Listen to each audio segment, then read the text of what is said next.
I was telling myself, okay, stick it in. But my body was like, no, don't pierce yourself willingly.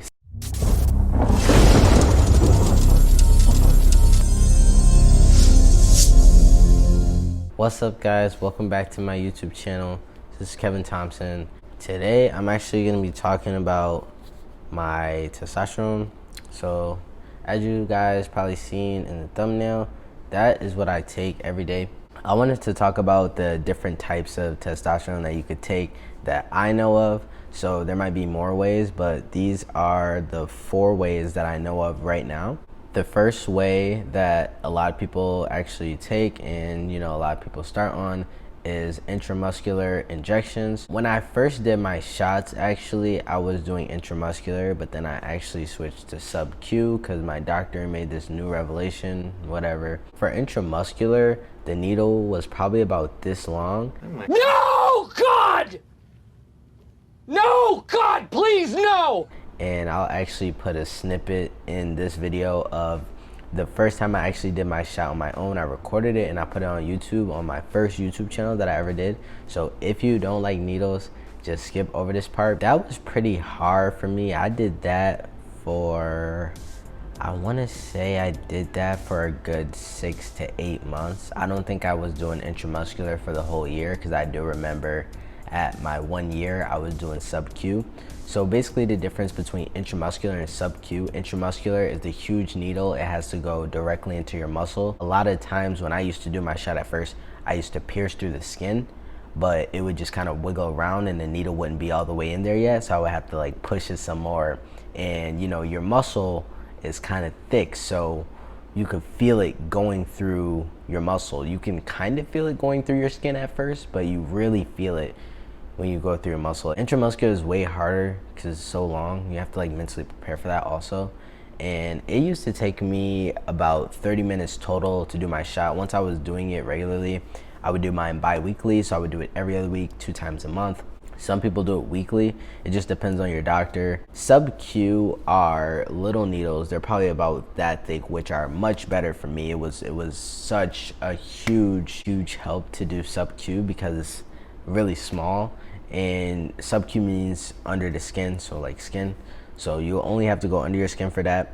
And me already, I'm skinny, so when I did the intramuscular, I would think that I was gonna hit my bone or something just because the needle was so long. Normally for your first shot, you do it in the doctor's office. So my first shot, I was actually gonna do it because I knew that I was gonna be the person doing it, and they asked that whoever's gonna do your shot, I mean, it could be you or it could be someone else, whoever's gonna be doing your shot should go to that first appointment with you.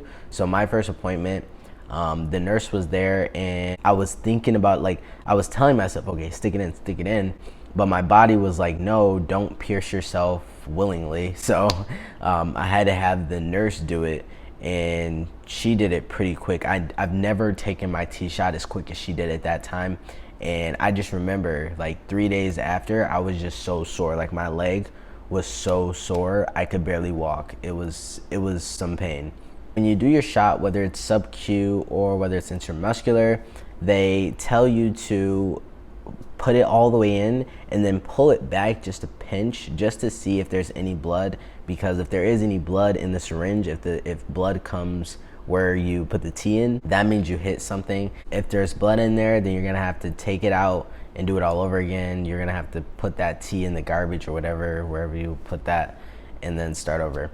That has happened to me a couple times, not that much, but it did happen a couple times where it was kind of bloody. No. And the T is really thick, so the injections, whatever you're injecting, it's really thick, so it takes a while to actually push down. I would say it takes a minute. I filmed a video and I was just pushing it down for so long. It took a long time for me to actually get all this stuff out just because it's so thick. It's weird putting all that external stuff in your body because it's like you don't even know what it really is. Like, it's testosterone, but like you don't really know, like, you know what I'm saying? So it's kind of weird.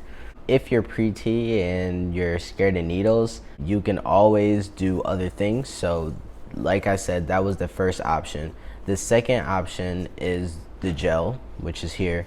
And the gel is daily, so you're not going to be able to get away with it like once in a while. It is a everyday commitment. My doctor actually switched me from muscular to sub-Q because he said that they do the same thing, and I guess after 20-30 years of practice, he's just learning that.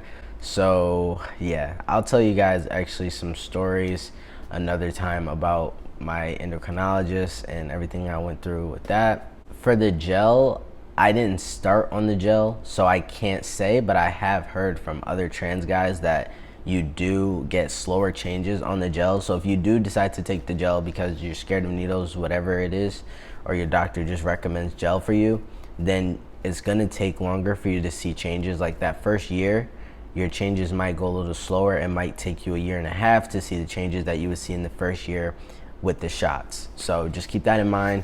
Right now, I'm already changed and I just really have to maintain what's already in here. So that's why I'm glad that I'm switching to the gel. I didn't think that I would switch to the gel. I actually had like a nervous breakdown my first 2 months of taking the shots because I thought that I would just always have to do the shots my whole life. And I just couldn't imagine myself being like 70 years old having to shoot my thigh, you know, with saggy skin. So, you know, I kind of freaked out about that. Didn't think I was gonna be on the gel, not even this soon.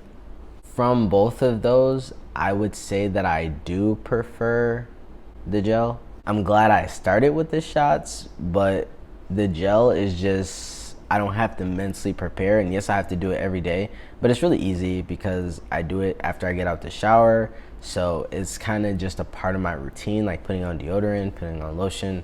Before I got on this video, I filmed myself putting on the tea, so I will play that for you guys right quick. What's up, guys? So we're here in my bathroom. Here in my garage. I don't got my shirt mic on because I'm just gonna be real quick with this. So this is what the prescription looks like.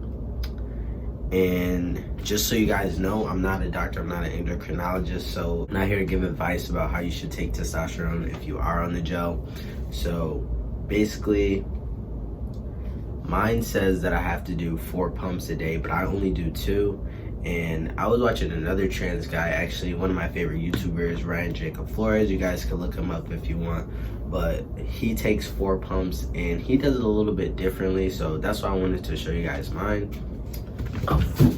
Alright, so I'm fresh out the shower and I don't have anything on right now. And what I do, since I take 2, and even when I started off taking 4, I was just doing 2 on each arm, but I like to do each arm. So he did all 4 on one arm, which is, I don't know, like if you do all 4 on one arm, like yeah, you could do the other arm the next day, but then you have to wait for it to dry each time. So me, I make it really quick.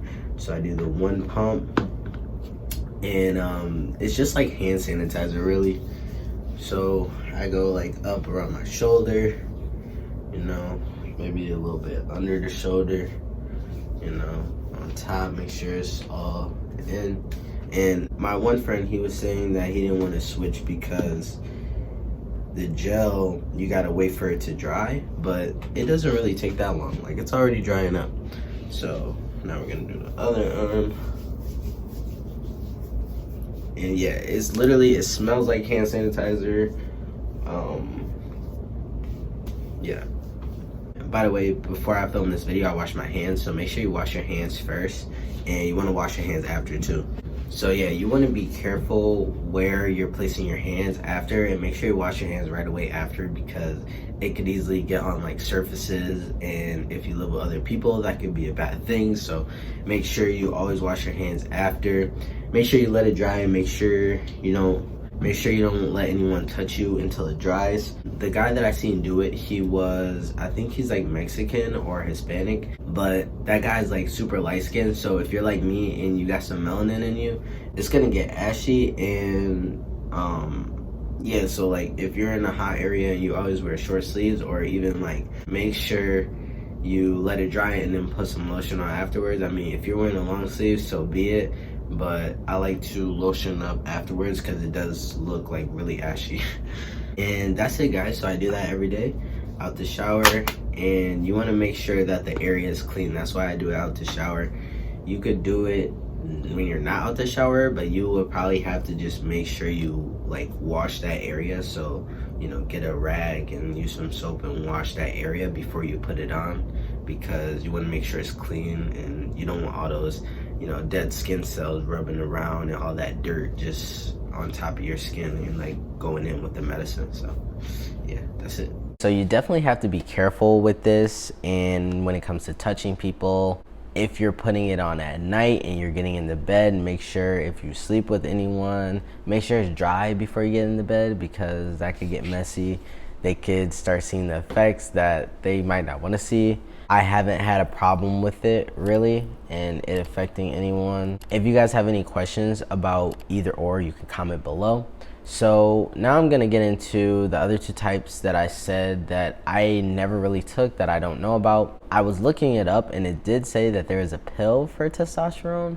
I'm not sure how that works. I don't think my doctor ever mentioned there being a pill for testosterone. It's very funny because a lot of people, when I say that I'm on hormones, they think it's a pill, and I'm not sure why. Maybe it's because MTF women, they take pills daily. That's the most common form of estrogen that trans women take. But yeah, either people will say the pill or the shot.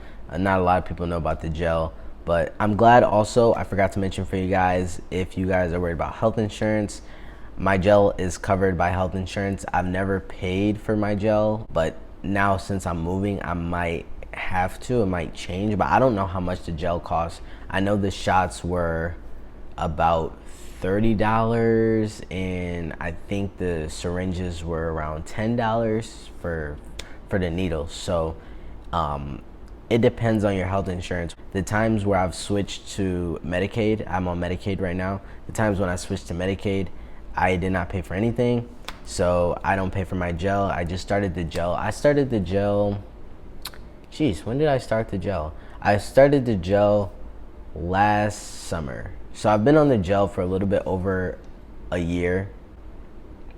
Yeah, I'm trying to like think about that, but yeah, I've been on the gel.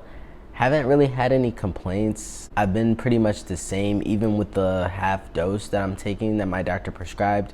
I don't really see any problem.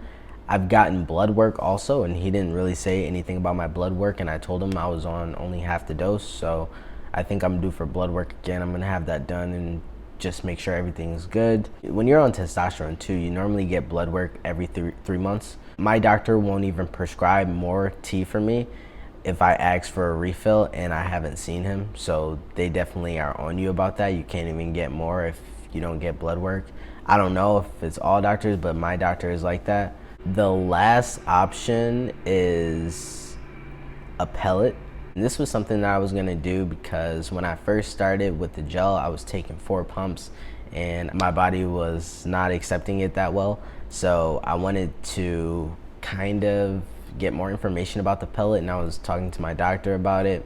I was talking to my friend though yesterday, and he's not really doing good with his shots. Like, he wants to switch, and I was telling him about the gel, and he was telling me that he might want to get the pellet, but he said that, mind you, this is a mini procedure where they make a slit in your skin and they just insert it, and I'm pretty sure it lasts for about 4 to 5 months, definitely anywhere between like 3 and 6 months, so you don't have to worry about it for a while.